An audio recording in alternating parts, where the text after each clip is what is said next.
Okay? Yung tao na magaling din mag-lead ng grupo at builder. Kasi iba yung recruiter sa builder eh. Marami kasi nagre-recruit lang. After na ma-recruit, iniiwan na yung mga tao niya. So ito yung nakita ko sa kanya, talagang nag-build din siya ng network. So ako, I'm very honored na siya yung apply ko rito. So hindi ko na dapat patagalan, pero gusto ko, bigyan natin siya ng matinding palakpakan. Okay? 1,000,000! Hindi sabay-sabay. Sabaw-sabaw eh. Dapat sabay-sabay. Okay? Palakpakan natin ha. 1,000,000! 2,000,000! 3,000,000! At hindi mo na talaga para kay Abel, Warren, Palangkay! Ay, Gabriel! Okay! Picture! Si Josh. Isa sa mga icons. Thanks, Josh. Anyway, Doc Mon, thank you very much. No? Salamat sa tiwala. Naririnig ba ako sa likod na walang mic? Yes.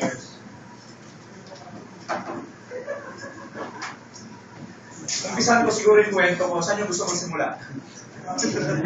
Pinanganak. Kung kailan mo simula. Medyo mahaba yun. Kita mo yung puting sa buhok ko. So anyway, sino first time mo marinig mo sa ito? Hindi pa nakakaalam ng kwento. So, simula mo na lang sa simula. Maganda kayo, simula yung grade 6. Bakit tumawa ka? Ano ang sinabi mo, tanda-tanda ko yan. Anyway guys, nangangarap pa talaga yung mga ko. Just a little background. My late mom, we had in 2008, public school teacher. My father is a government employee. May idea kayo sa mga class boy meron financial. Pinangarap ako, lumaki ako sa Mindanao, sa Jensen. May blood, ay Ilocano Pangala to. Medyo maguluan. So, lumaki ako. Nung elementary ako, makulit ako. Hindi naman ako nakikita sa suntukan. Mabibilang na sa daliri ko yung panahon na pagsuntukan ako. Siyempre, makulit ka ng bata. Diba? Pero ang makulitan ko is more of, for example, sa likod mo ako. At rintas ka, di ba? Nandun ako sa likod. Gaganin ko yung dahil mo ng panahon, pwede pa mahurot at magbubog na estudyante. Kaya paborito akong pinuli ang teacher na dati. So, nung elementary ka na. Until one experience, one event, changed my life. Changed the views, my views of life. Bigla ako nag-seryoso. Kailan nangyari ito? Summer of grade 6. Like the first thing high school. This particular incident, event sa clan namin, nagbago ng bukas ng mga tao.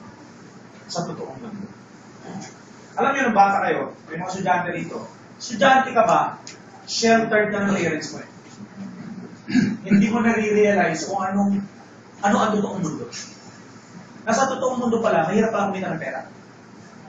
Nasa totoong mundo pala, hindi fair.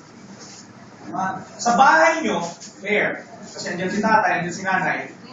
Pag merong hindi fair, nakakatigin ng palo, napapagalitan. But in the real world, hindi fair. So this particular incident, yun ang nagbukas ng isipan ko. Ano ba nangyari ito?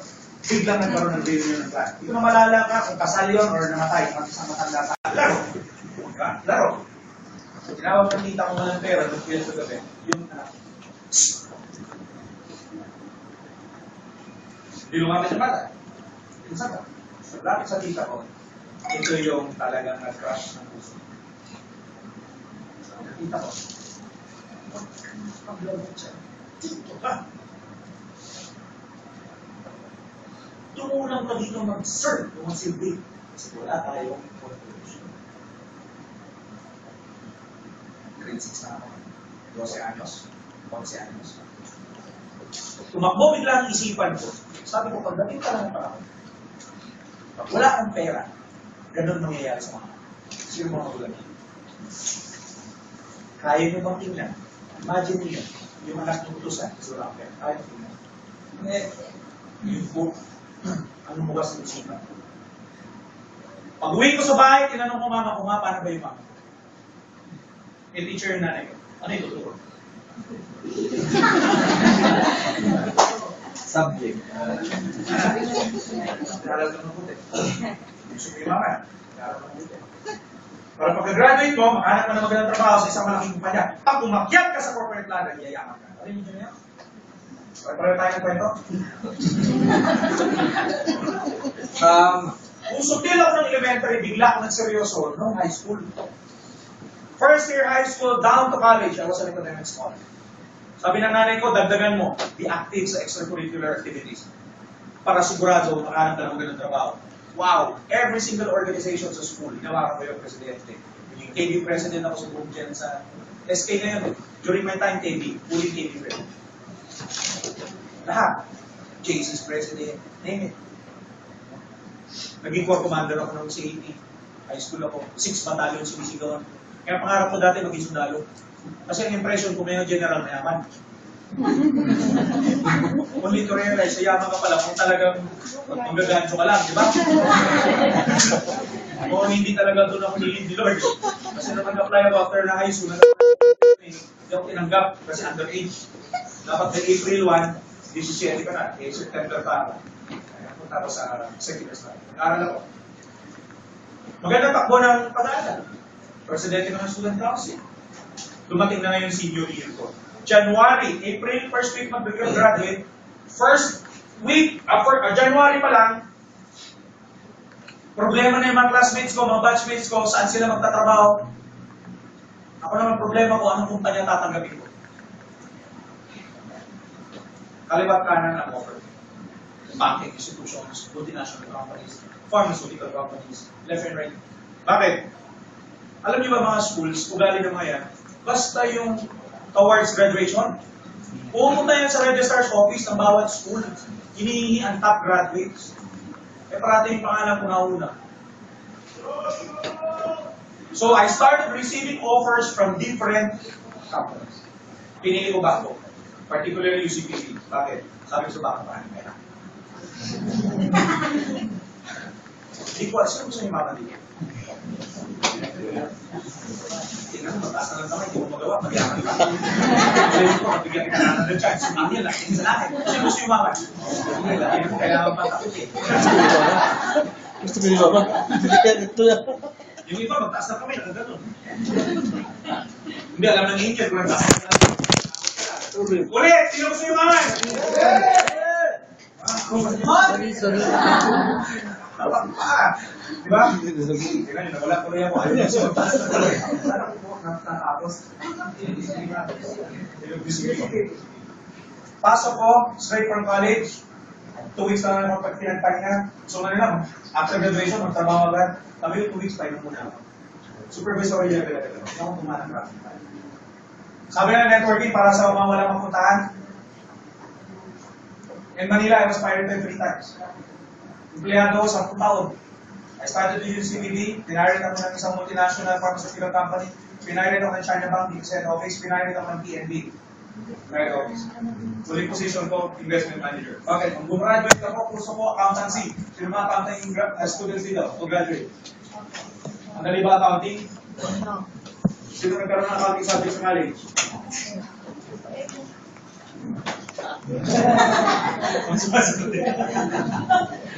When I graduated from college, ito yung GPA ko. Did I make a good decision? Yes. And I was a student council. For 10 long years, I was an employee and never experienced applying for a job. I was always pirated. Sabi na, dami mo na employers, ang punta ko na nagtrabaho, dami employer. Bakit ko tatanggihan? May tumawag yung isa, kumpanya. Ano rank mo dyan? Assistant manager. Kasi dito, 2 ranks higher. Magkano sweldo mo dyan? 25,000. O sige, doble, 50,000. Tatanggihan mo? Diba? Sila naman namin. Bibigyan ka ng promotion. Agad. Diba? Doble yung competition. So, after 10 long years of working in the banking industry, I was a very young bank manager back then. Ito na ngayon ang reality. Tingin sa bank account ko. Sino yung empleyado dito? Nakakalilig kayo. 10 long years and nothing's there in my bank account. Eh, di nag-sponsor naman ako, sabi ko, may mali. May titulo ako, ang lakas ng dating ko, wala ang dating.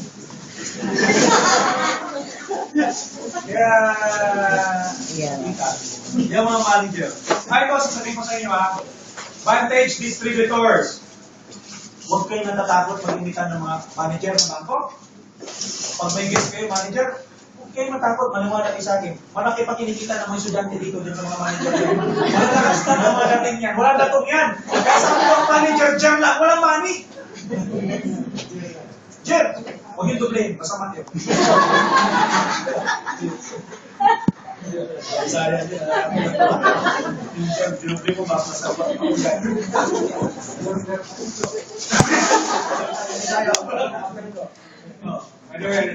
No? So, ano nangyari mo? Pagtingin ko sa bank account ko, wala doon. So, sabi ko, sabi ni mama, pag may picture na ako, mayaman na ako, malaki naman yung kumpanya sa trabaho ko.